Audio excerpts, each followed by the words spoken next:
Halo semuanya, selamat datang kembali di channel ini. Kali ini kita akan membahas eskalasi terbaru dalam perang Rusia-Ukraina. Pada Senin malam, Rusia meluncurkan serangan udara besar-besaran yang memicu NATO mengerahkan jet tempurnya dari Polandia hingga Swedia.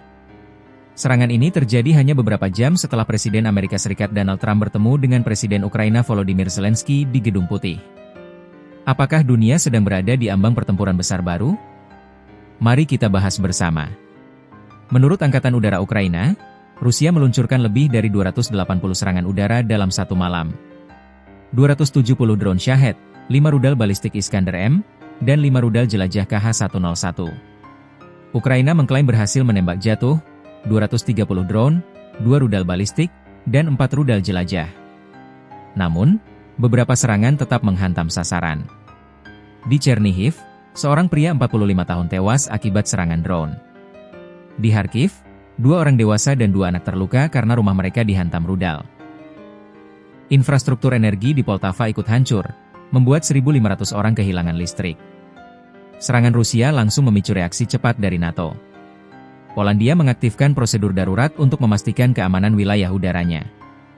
Jet tempur Polandia lepas landas, Angkatan Udara Swedia juga mengerahkan jet Gripen dari Polandia, sistem pertahanan udara berbasis darat dan radar mencapai level siaga tertinggi. Meski akhirnya tidak ada pelanggaran wilayah udara Polandia, langkah ini menunjukkan betapa seriusnya NATO dalam menghadapi ancaman dari Rusia. Menariknya, serangan besar Rusia ini terjadi hanya beberapa jam setelah pertemuan penting di Gedung Putih. Presiden Amerika Donald Trump bertemu dengan Zelensky dan para pemimpin Eropa. Trump bahkan mengumumkan bahwa dirinya sudah berbicara langsung dengan Presiden Vladimir Putin. Trump mengklaim sedang mengatur pertemuan antara Putin dan Zelensky, bahkan berencana menghadirkan dirinya sendiri dalam pertemuan trilateral. Namun, di saat Trump bicara soal damai, Putin justru menunjukkan kekuatan militernya di Ukraina. Wali kota Kremenchuk, Vitaly Maletsky, mengecam serangan Rusia ini.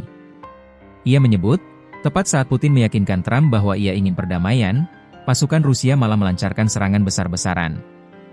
Komentar ini mempertegas narasi bahwa Moskow tidak sungguh-sungguh mencari jalan damai. Mengapa Rusia melancarkan serangan sebesar ini? Ada beberapa kemungkinan analisis. 1. Uji NATO dan Trump. Rusia ingin mengukur reaksi Barat setelah Trump mencoba memposisikan diri sebagai mediator. 2. Tekanan ke Zelensky dengan menunjukkan kekuatan militer. Rusia ingin memaksa Ukraina masuk ke meja perundingan dengan posisi lemah. 3. Pesan politik ke dalam negeri. Putin menunjukkan pada rakyat Rusia bahwa ia masih mengendalikan situasi, bahkan ketika tekanan internasional makin kuat.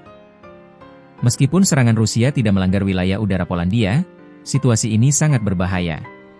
Satu rudal yang meleset atau satu drone yang jatuh di Polandia bisa memicu pasal 5 NATO. Serangan ke satu anggota dianggap serangan ke semua anggota.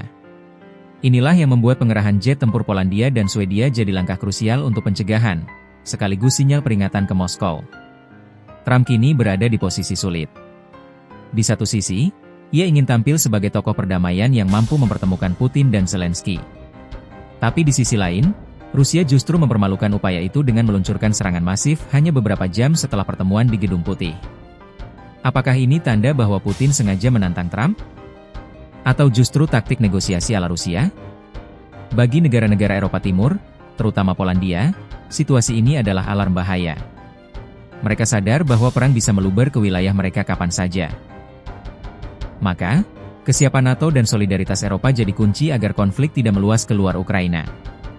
Jadi, serangan besar Rusia ke Ukraina kali ini bukan sekadar serangan militer, tapi juga pesan politik.